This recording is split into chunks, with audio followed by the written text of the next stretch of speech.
Que a graça do nosso Senhor Jesus Cristo seja com todos. Estamos aqui hoje concluindo o resumo desse livrinho aqui, que iniciamos na semana passada, Oração, o exercício contínuo da fé, do reformador francês João Calvino. Caso você não tenha assistido a primeira parte do resumo desse livro, está aqui disponível no nosso canal, foi publicado na semana passada. Vamos deixar os links aqui também para que você possa assistir e ter um entendimento mais completo, mais aprofundado. Para aqueles que não têm acompanhado as atividades do nosso canal, há 2 semanas atrás publicamos o resumo de um livro do pastor John MacArthur, que ensina como estudar a Bíblia. E começamos na semana passada o resumo desse livro, que trata do assunto da oração, o exercício contínuo da fé, né? E essas são as 2 grandes bases da vida cristã, e daí veio a nossa ideia de publicar, né, aqui aos sábados, como fazemos com um resumo de livros, resumos de assuntos importantes para edificar, para abençoar a igreja. E o nosso intuito com isso foi trazer essas 2 grandes bases da fé logo de cara: o estudo e leitura da palavra de Deus e o exercício contínuo da fé através da oração. Então, nós tivemos aqui uma divisão, fizemos na semana passada uma divisão em 8 sessões, das quais nós pudemos fazer o resumo de 6, e deixamos as 2 maiores, que são, digamos assim, o ápice desse texto de João Calvino, para a gente fazer hoje aqui nesse vídeo. Estaremos olhando aqui desde o capítulo de número 28 até o capítulo de número 49, então uma grande porção do livro. Calvino, ele, nessas sessões que a gente vai expor aqui, que são as sessões 6 e 7, de maneira resumida, ele ensina um pouco sobre os tipos de oração. Esse é o assunto da sessão de número 6.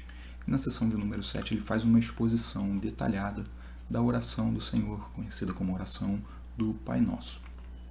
Então, vamos começar aqui pela sessão de número 6. Estou lendo tanto do livro quanto das minhas anotações aqui, tá bom, irmãos? Os diferentes tipos de oração que ele vai comentar, né, são as súplicas, né, e aí petições também, e as ações de graça. E, num primeiro momento, pode parecer que são questões muito diferentes entre si, esses tipos de oração. Mas Calvino ele vai mostrar que eles são mandatos contínuos na vida do cristão, e que nós precisamos reconhecer, né, que nós somos insuficientes diante de Deus. Ele inicia o livro falando sobre isso, e nós precisamos reconhecer também que ele é bondoso e é gracioso para conosco. E nós devemos fazer isso quando nós elevamos a nossa mente a Deus em oração, né? Devemos fazer isso constantemente. E dessas 2 formas, através de súplicas e petições, né, e também através de ações de graças. Essas são ordens contínuas, né? Devem ser contínuas na vida do cristão. E à luz do que já foi dito, enfim, do que foi falado na semana passada a respeito da nossa incapacidade, né, Calvino ele vai explicar aqui que ele dá um exemplo dizendo que mesmo o mais santo dos homens, né, se ele não enfrentasse nenhuma adversidade, ainda assim o próprio pecado dele já é um motivo suficiente para que ele busque a Deus constantemente em oração, né, através das suas súplicas e das suas petições. Então, mesmo aquela pessoa que não passa por nenhuma necessidade, que tem uma vida piedosa, de busca pela santidade, ainda assim essa pessoa tem todos os motivos necessários a dirigir a Deus as suas súplicas e fazer as suas petições, pelo próprio pecado que habita nela. De igual maneira, nós olhamos para a bondade e a graça do nosso Deus e a sua liberalidade para conosco. Então, Calvino ele vai dizer aqui no seu texto que os milagres e as manifestações de Deus, elas são tão grandiosas, né? Essas questões todas nos maravilham de tal forma que nos fazem ter motivos para agradecer, para levar a Deus ações de graça em oração em todo o tempo. Então, nós temos material para louvar a Deus em ações de graças sem parar. Ele vai desenvolver esse argumento de uma forma muito bela no seu texto. Deus, ele é o autor de todo o bem. Tiago vai falar sobre isso, né? E Calvino ele vai mostrar aqui que nós só podemos desfrutar desse bem, não é? Nós só podemos, no caso, sermos participantes, né, dessas bênçãos que Deus oferta, se nós o reconhecermos de fato como o autor de todo o bem. E por isso também, né, nós somos impelidos a orar. E aí ele expõe diversas passagens, né, dos Salmos.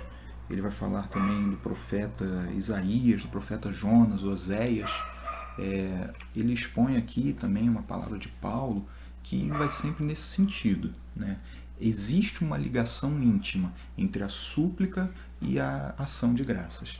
E existe também, né, da mesma forma que a gente já comentou na semana passada, uma relação íntima entre o arrependimento e a fé. Então é dessa maneira que ele conclui aqui esse pensamento de que tanto as súplicas quanto as ações de graças, elas têm um caráter muito similar e devem fazer parte constantemente da vida cristã de oração de cada um. Ele vai citar o Salmo 51, versículo 15, Salmo de Davi, né? Salmo 116, versículos 12 e 13. Como posso retribuir ao Senhor toda a sua bondade para comigo? Erguerei o cálice da salvação e invocarei o nome do Senhor. Ele também vai citar aqui Isaías, capítulo 38, versículo 20, falando que celebrariam a bondade de Deus, né, com canções em seu templo. E por fim, o apóstolo Paulo, né, lá na carta aos Filipenses, capítulo 4, versículo 6, em tudo, pela oração e súplicas e com ações de graças, apresentem seus pedidos a Deus. Com certeza está numa versão um pouco diferente, mas os irmãos conhecem bem esse trecho mencionado. Nenhum louvor a Deus ele pode fluir de um coração que não ama verdadeiramente a Deus. Calvino vai colocar essa frase aqui de maneira muito poderosa, e eu cito integralmente porque eu acredito que é um trecho marcante e que nos ensina bem aquilo que ele tentou transmitir aqui aos seus leitores, né? Em seguida, Calvino vai comentar fazer alguns comentários sobre as propriedades da oração, né? Calvino ele escreveu, é sempre bom a gente lembrar, esse texto dele já está quase completando 500 anos. Então, parece que algumas coisas que ele fala parecem que são de agora, mas ele estava vivendo isso há muitos anos atrás. E isso nos fala muito sobre a natureza humana, né? Falando lá para pessoas no século XVI, Calvino alerta que os cultos públicos eles precisam ser um reflexo de uma igreja que persevera individualmente no exercício da fé, na oração, né? E que tudo deve ser feito com ordem e decência. Ele cita aí pela primeira vez o capítulo 14 da primeira carta de Paulo aos Coríntios, e vai fazer isso diversas vezes também ainda, né? Versículo 40 é onde Paulo orienta aos coríntios que tudo deve ser feito com ordem e decência. E Calvino vai relacionar isso com a tagarelice, quase que não saiu, e as vãs repetições que são condenadas na palavra de Deus, inclusive pelo nosso Senhor Jesus Cristo, que vai falar, né, que não adianta você persistir fazendo repetições se o seu coração é um coração hipócrita, é um coração que acredita na sua própria justiça. Ele fala do fariseu que chegava ao cúmulo de agradecer em voz alta por não ser pecador como aquele que estava ali do seu lado. Então, Calvino está usando esses trechos da palavra para nos trazer um alerta, um cuidado que nós devemos ter com as orações que são feitas de maneira pública, né? Calvino está falando aqui, ele está explicando que ela é indicada, mas que ela não pode ser confundida, né, com um propósito maior da oração, que nós já explicamos nas sessões anteriores, no vídeo da semana passada. A oração é um momento pessoal, individual. E nesse momento, o crente, ele eleva, né, os seus pensamentos a Deus. E Jesus vai falar sobre isso no Sermão do Monte, né, dizendo que nós devemos entrar no nosso quarto, né, trancar a porta e orar a Deus Pai, que está em secreto. Né? Então ele não está fazendo aqui uma proibição, né, e nem dizendo que a oração pública não é importante, mas ele mostra aqui o cuidado que se deve ter, porque a essência da oração pública é a mesma essência daquela oração que você tem que fazer em secreto. Você não pode orar de uma forma, né, com o coração de um jeito em público e o coração diferente quando você está em secreto. A essência da oração precisa ser a mesma. E aqui ele até relembra uma orientação de Paulo a Timóteo de que os varões levantem mãos santas, 1 Timóteo 2, versículo 8. Então ele está reafirmando aqui, não é que a oração pública ela seja proibida ou que ela seja errada, mas ela precisa ser feita do jeito correto. A sua essência deve ser a mesma. Sempre que necessário, devemos levantar as mãos santas em todos os lugares, ou seja, a oração ela tem o seu lugar. Ela tem um lugar muito claro e muito bem definido. Ele vai desenvolver isso logo mais à frente. Ele vai falar aqui também, ele traz uma fala muito, muito forte. Quem se recusa a orar em reuniões públicas, vou voltar aqui, irmãos. Quem se recusa a orar em reuniões públicas desconhece o significado de orar sozinho. E aquele que ora em público de forma eloquente, mas não investe tempo na oração solitária, apenas atira palavras ao vento e despreza o juízo de Deus, se preocupando mais com os olhares dos homens. Essa citação, meus irmãos, me chamou muito a atenção, porque ele faz uma relação muito importante e que é essencial que nós possamos usar de maneira a nos avaliar. Como é que será que nós estamos encarando o mandato da oração, em particular, em primeiro lugar, e também nas nossas reuniões públicas? Como é que tem sido a essência do nosso coração durante os momentos de oração? Uma reflexão muito importante aqui, que eu achei por bem compartilhar com os irmãos nesse nosso resumo, né? Deus chama o templo de casa de oração, Isaías capítulo 56, né? E por isso, Calvino fala que por isso as reuniões públicas, né, elas precisam ter a oração como um ponto essencial. Ele fala também que os cultos têm o papel de capacitar os crentes, olha que coisa importante, a se envolverem voluntariamente em oração. O culto público também tem, na visão de Calvino, o papel de fazer com que o indivíduo entenda, reconheça, reafirme a necessidade de fazer o seu momento pessoal de oração e estar buscando constantemente a Deus em oração, de maneira pessoal, particular. Olha que importante, né? E ele faz também mais um breve lembrete logo em seguida disso, né? É algo que Isaías e Estevão repetem, uma repreensão, né, às pessoas que achavam que Deus pode, de alguma forma, habitar em templos construídos por mãos humanas, né? Essas pessoas caíam no erro também, e algumas pessoas da época de Calvino também caíam nesse erro, de achar que Deus estava contido ali naquela edificação, naquelas belas catedrais altíssimas, enfim. Não é bem por aí. Ele vai continuar dizendo aqui que as nossas orações elas devem ser dirigidas a Deus, né, com a mesma humildade que aquelas orações realizadas no secreto. Então, tanto no culto quanto em secreto, a mesma humildade deve fazer presente nos corações daquele que ora. Não deve conter, né, vaidades, ostentações, e nem buscar a aprovação de homens. Se nós não fazemos isso em secreto, não devemos fazer no culto público. Ele vai fazer um comentário sobre uma fala de Isaías, muito conhecida também, no capítulo 29, versículo 13, que é aquele versículo que Isaías diz, palavra do Senhor, né, de um povo que se aproxima dele com a boca e me honra com os lábios, mas o coração está longe de mim. Então, ele vai comentar aqui, Calvino, sobre esse trecho, mostrando que esses mesmos preceitos, né,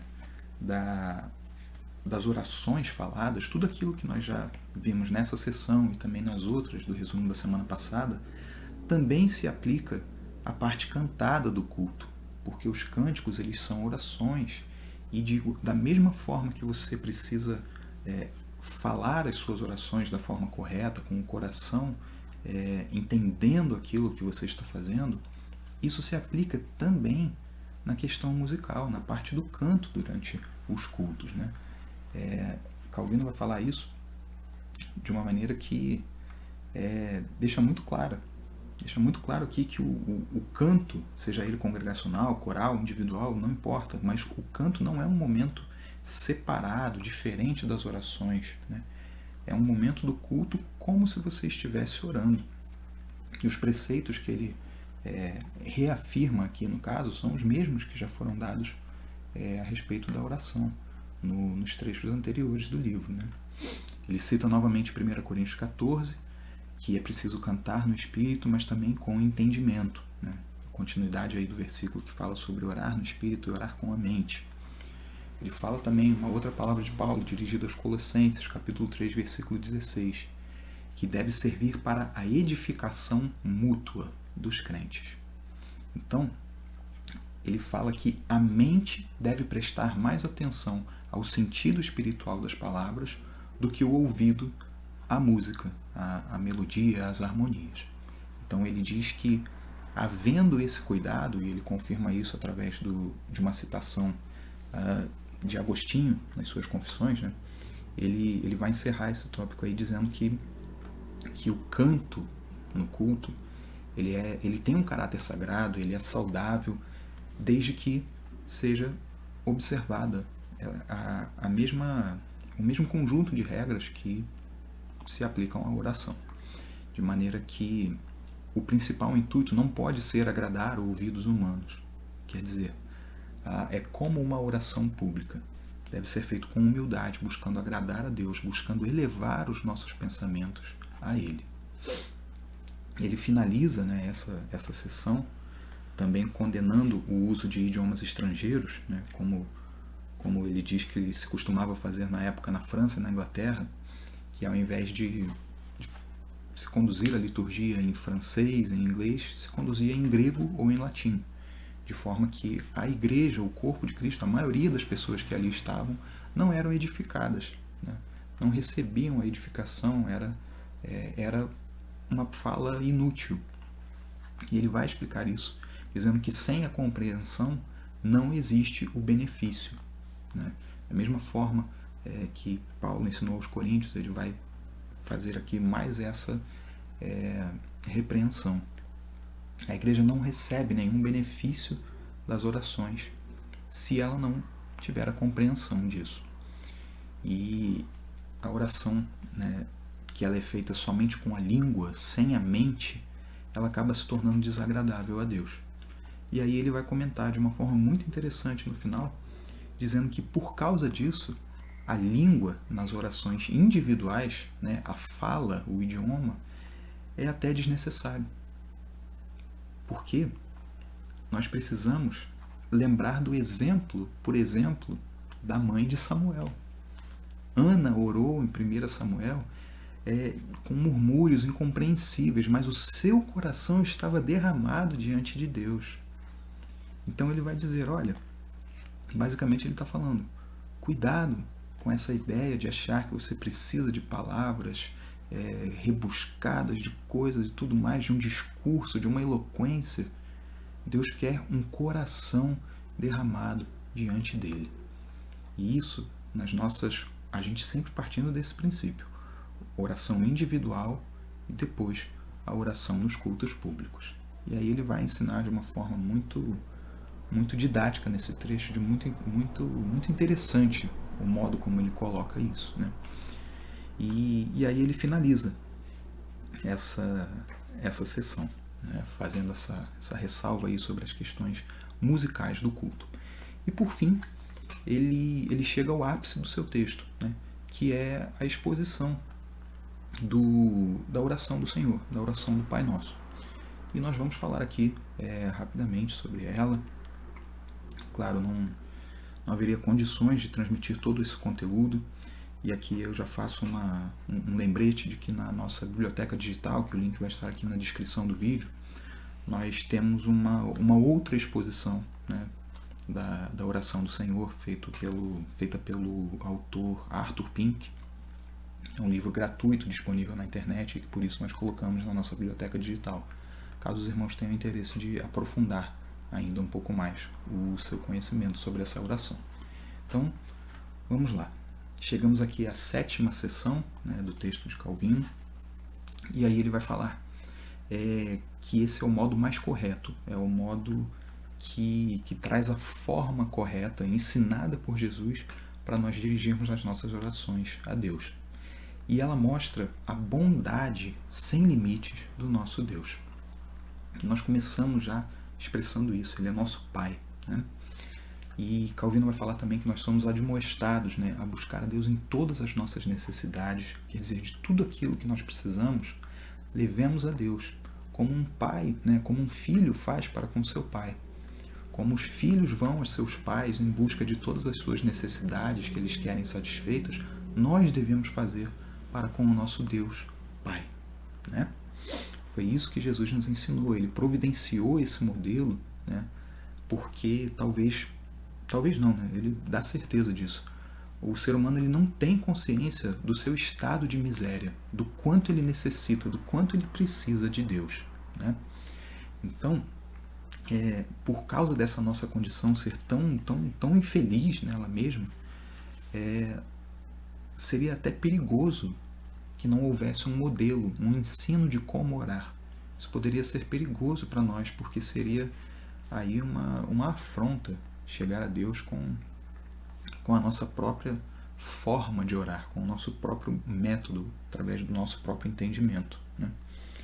Então, sem o auxílio do Espírito Santo, nós não sabemos orar. Paulo vai falar sobre isso lá na sua carta aos Romanos também. E nós temos aqui esse privilégio agora, de podermos olhar o ensinamento do Filho de Deus, né, que coloca as palavras na nossa boca e nos livra da hesitação e também da condenação que viria sobre nós, caso fizéssemos essa oração, as nossas orações, pelas nossas próprias forças, pelo nosso próprio jeito, pelo nosso próprio entendimento. Calvino ele vai dividir a oração, então, em 6 petições. Ele destaca que as 3 primeiras elas visam somente a glória de Deus, não tem nenhuma menção a um benefício pessoal para nós, seres humanos, né? E nas 3 últimas é onde nós vemos os nossos interesses serem considerados de alguma forma. Ele começa fazendo uma exposição aqui do prefácio. Pai nosso que estás nos céus. E durante 10 páginas ele vai falar sobre esse trecho curtinho aí, de 6 pequenas palavras, né? Mas que já nos dão uma dimensão da importância dessa oração, desse modelo que Jesus Cristo nos deixou. Em primeiro lugar, é de que Cristo é o nosso único intercessor, de que Ele é suficiente, como já falamos no vídeo passado, e que por causa dele nós recebemos a adoção de filhos. Então, por causa dele, agora nós temos o direito de sermos filhos de Deus, João 1,12. E agora, por causa dele, nós fomos ensinados e podemos também declarar Pai Nosso. Deus é nosso Pai também, porque nós recebemos a adoção de filhos em Jesus Cristo.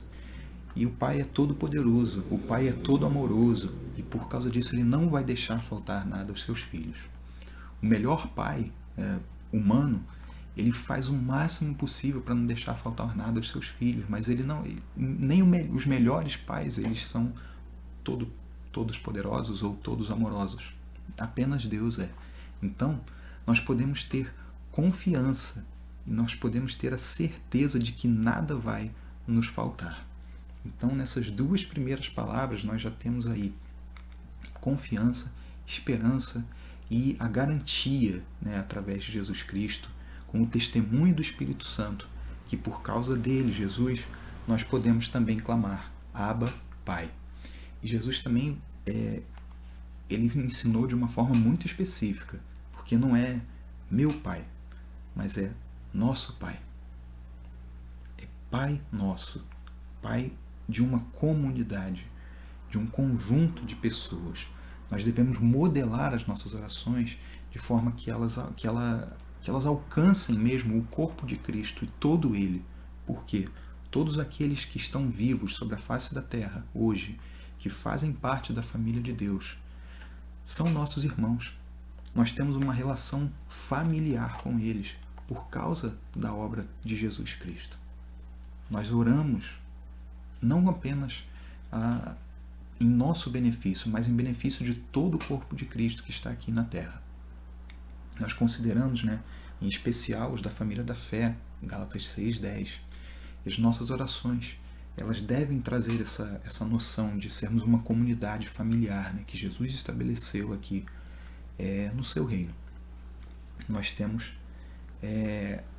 total facilidade, total abertura para orarmos, por exemplo, pelos nossos irmãos que sofrem perseguições, mesmo que nós não os conheçamos, porque nós temos a certeza, nós somos filhos do mesmo Pai nosso, né?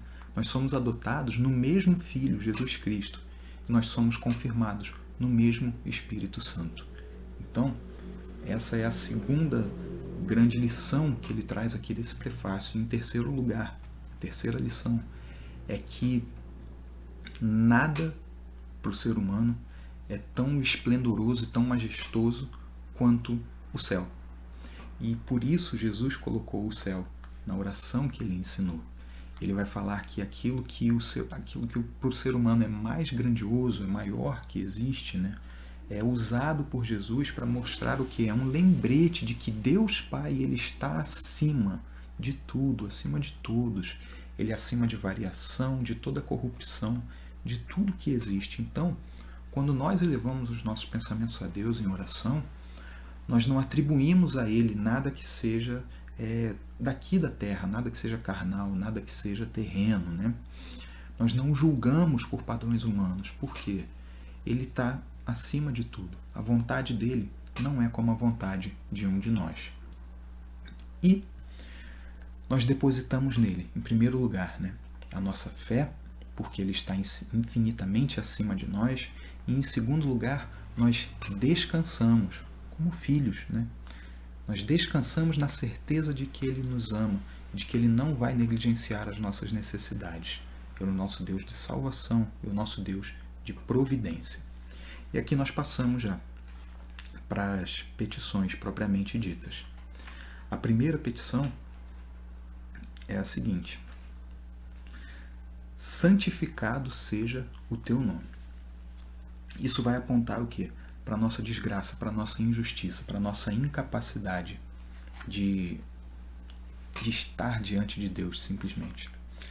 Nós desejamos com essa petição que Deus receba a honra, nós desejamos com essa petição que Ele receba tanto respeito, tanta reverência, que os homens jamais pensem em se referir a Ele de uma maneira inapropriada, de uma maneira desrespeitosa, né? Nós buscamos reverência ao nome de Deus, a mera menção, a mera referência que é feita ao nosso Deus, o Deus Criador de todas as coisas. Essa primeira petição, ela vai manifestar o desejo que aquele que ora tem pelo fim do desrespeito e da blasfêmia, para que a majestade divina se torne cada vez, né, mais vista, seja mais destacada. Segunda petição: venha o teu reino. Ela é diferente, mas é muito relacionada com a primeira. O reino ele vai ser definido como o reconhecimento devido da majestade e da santidade do nosso Deus. O reino, né, que nós desejamos e pedimos em oração, ele vai vir em duas partes. A primeira é a ação do Espírito Santo, que nos corrige nos nossos desejos pecaminosos e errados, corrige a nossa depravação da carne, né? E a segunda parte do reino de Deus vai ser a seguinte: reconhecer e obedecer à autoridade de Deus. Então, essa petição, quando nós juntamos com tudo aquilo que já estudamos sobre a oração, faz com que a gente peça a Deus que Ele subjugue os nossos desejos malignos. E isso envolve o quê? Nós nos humilharmos, nós nos diminuirmos diante dEle. Essa é uma parte ativa, né, do processo de santificação, quando nós nos colocamos abaixo dEle e pedimos que Ele transforme o nosso coração de forma a obedecermos voluntariamente e com muita alegria os mandamentos que Ele deixou na sua palavra, né? Deus, nós vemos aqui nessas duas primeiras petições que Deus, Ele guia, Ele protege e Ele confirma o seu povo, fazendo com que ele persevere pelo Espírito Santo, e vai fazer isso de uma maneira que será constante até o fim dos tempos, até quando Ele finalmente destruirá o anticristo com o sopro de sua boca, 2 Tessalonicenses 2, versículo 8. A terceira petição fala sobre a palavra vontade, uma palavra um tanto quanto controversa. Vou mostrar para os irmãos por quê.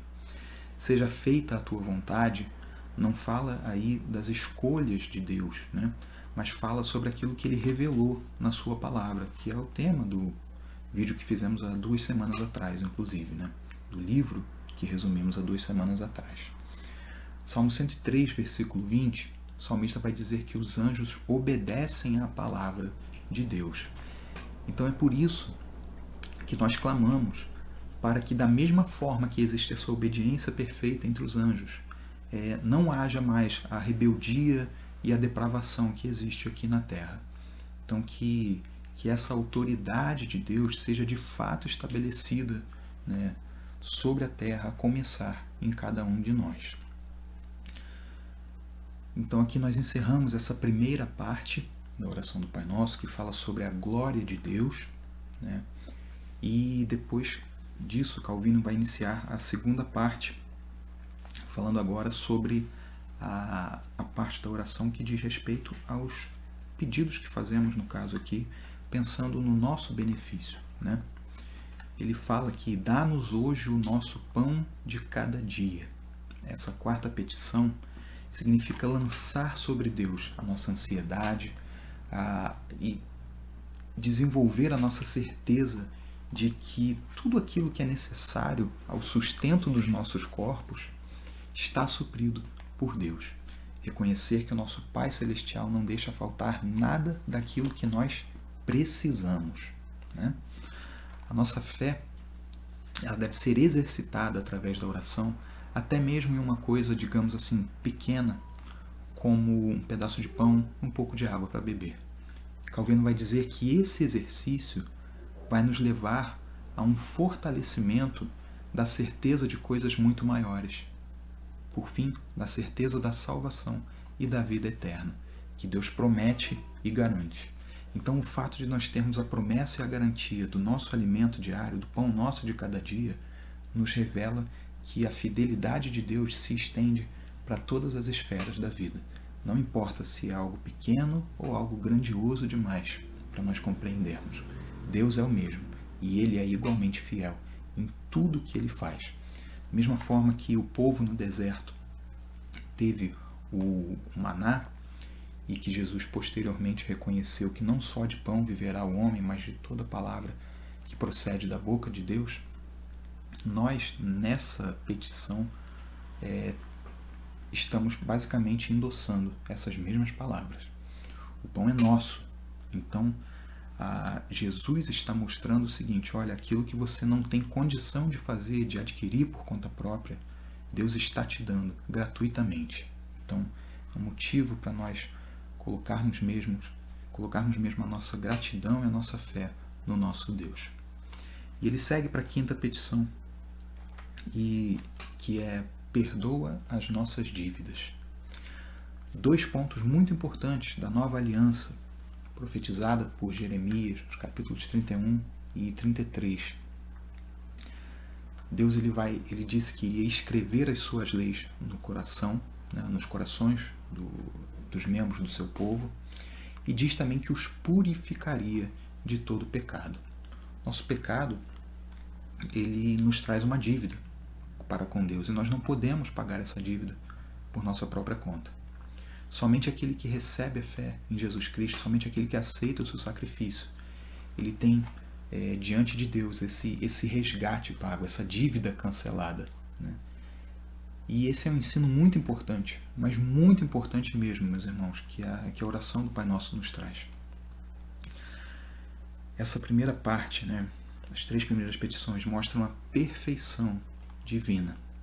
E essas outras 3 petições, que estamos agora no meio aqui, mostram a nossa dependência, a nossa carência. E aqui, exatamente nesse ponto, o nosso Senhor Jesus Cristo, ele fala para nós olharmos para o nosso próximo de uma maneira que, se a gente pensar bem, ela não é natural. Ele confirma o seu ensinamento de nós orarmos, de nós amarmos os nossos inimigos, de nós perdoarmos as dívidas daquele que tem alguma coisa a dever para nós. E isso não é natural, e isso não é fácil, e nós somos incapazes de viver dessa maneira. Mas se a gente reparar bem, a forma como essa petição está escrita diz que nós estamos clamando a Deus para que Ele nos perdoe a nossa dívida impagável, da mesma forma que nós perdoamos aqueles que nos devem. Ou seja, se nós não perdoamos os que nos devem, nós não estamos nem pedindo o perdão a Deus. Meus irmãos, o peso disso e o impacto que isso deve ter na nossa vida deve ser muito profundo, muito grande.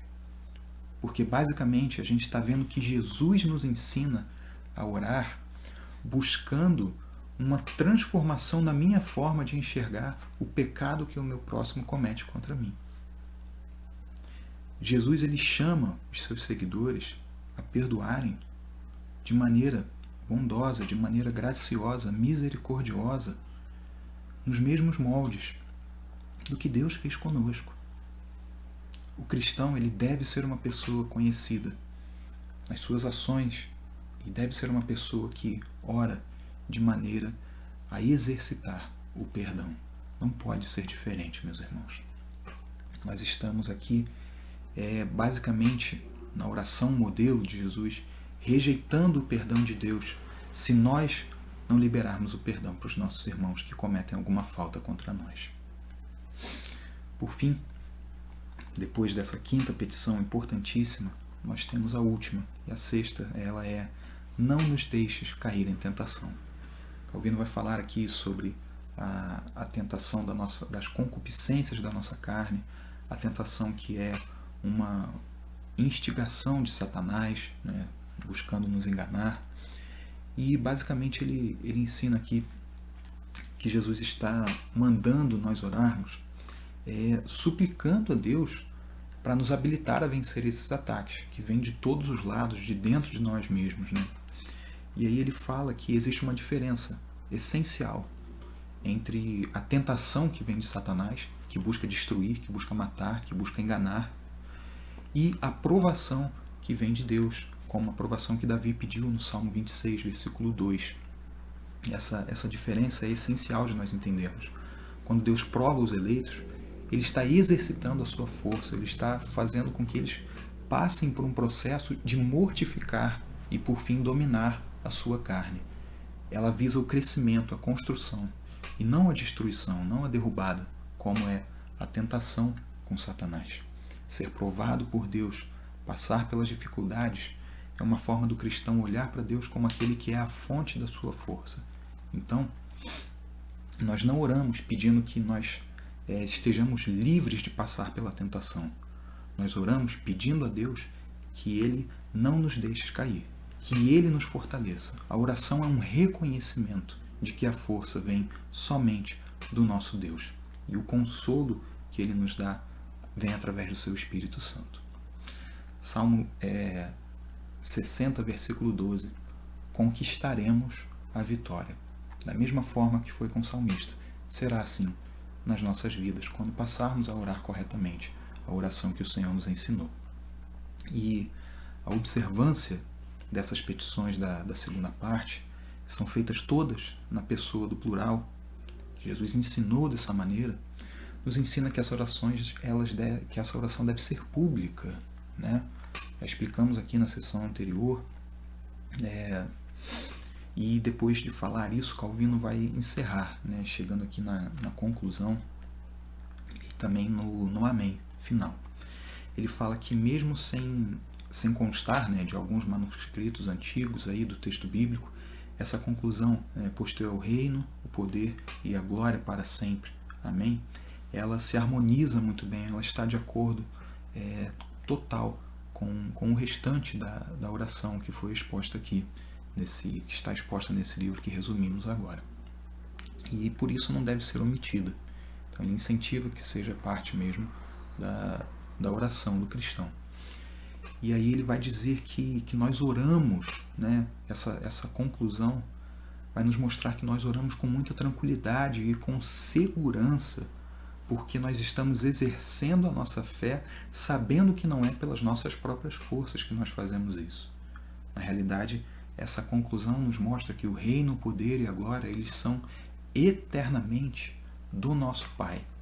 E não nos falta motivo para orar por causa disso. Porque nós não estamos ao nível do Pai. Nós somos infinitamente inferiores a Ele e nos humilhamos para elevar os nossos pensamentos a Ele em oração. E, por fim, independente das nossas faltas e das nossas misérias, como ele já disse, não falta motivo para orar. E por isso nós concluímos com a expressão do amém, que vai dizer o seguinte: nós estamos prontos para receber aquilo que nós pedimos. Nós estamos confiantes, né, de que existe essa confirmação pela nossa fé, a nossa esperança, né, de que todas as coisas prometidas por Deus, elas não deixarão de ser cumpridas. Então, fica claro aqui, Deus, ele não é homem para mentir. E Calvino encerra essa exposição com uma frase interessante, né, dizendo que é como se nós falássemos: concede, ó Senhor, por causa do teu nome, não por causa de nós ou pela nossa justiça. Então é interessante a gente notar que cada trecho, de cada palavra aqui, de cada petição da oração do Senhor, ela tem um significado importantíssimo para as nossas vidas. E nós devemos ter sempre em mente. Não apenas recitar de uma forma mecânica, mas meditar no significado e verdadeiramente elevar os nossos pensamentos a Deus quando oramos. A oração do Senhor, Calvino vai dizer que é a forma perfeita, né? Ela mostra, ela veio do maravilhoso conselheiro, né? Do nosso Senhor Jesus Cristo. Então, ele ensina que Deus se agrada de conceder tudo aquilo que a oração que ele ensinou expressa, né? E ela também define alguns limites. Então, nós não podemos ir além do que a oração do Pai Nosso pede. Isso é um erro muito grave que traz 3 consequências. A primeira é que nós estaríamos blasfemando se pedíssemos algo além do que a oração que Jesus ensinou pede. Por quê? Porque isso faz com que nós estejamos acrescentando alguma coisa ao ensino divino. Isso é um pecado, isso é uma blasfêmia. A segunda consequência seria a de que nós ficaríamos perdidos, procurando as coisas, né, conforme as nossas próprias vontades, distorcidas, de acordo com as nossas próprias ambições erradas e mal dirigidas. Então, além de estar em blasfêmia, nós estaríamos perdidos. E, por fim, não receberíamos nada. Estaríamos orando sem fé. Por isso não receberíamos nada. E aquele que não considera, né, essa regra de Jesus, ele não tem a palavra de Deus, na verdade está em oposição a ela. Porque essa oração, como o Tertuliano chamou, é a oração legítima. Então precisamos decorar, sim, precisamos entender, sim, mas não estamos, meus irmãos, limitados às palavras dela. Precisamos ter em mente a ideia, o significado. Muitas orações nas Escrituras, elas têm outras palavras diferentes, claro, não são todas as orações que são feitas exatamente como se fosse uma cópia e cola da oração do Senhor. Mas o sentido das orações corretas, de acordo com a Escritura, está contido no sentido dentro aí desses limites da oração do Senhor. E é dessa maneira que nós devemos buscar moldar as nossas orações. É assim que nós devemos nos aproximar do nosso Pai. E ele vai concluir com uma frase que eu deixo aqui para os irmãos. Deus nos ensinou o que Ele deseja. Ele deseja o necessário. E é com isso que nós nos contentamos e é dessa maneira que nós nos aproximamos de Deus com fé, com gratidão e conforme o nosso Senhor Jesus Cristo nos ensina. Que Deus te abençoe, que você tenha sido edificado e abençoado pelo estudo desse livro, apesar do vídeo ter ficado um pouco longo. Eu espero que tenha sido útil para a edificação dos irmãos. Que Deus os abençoe.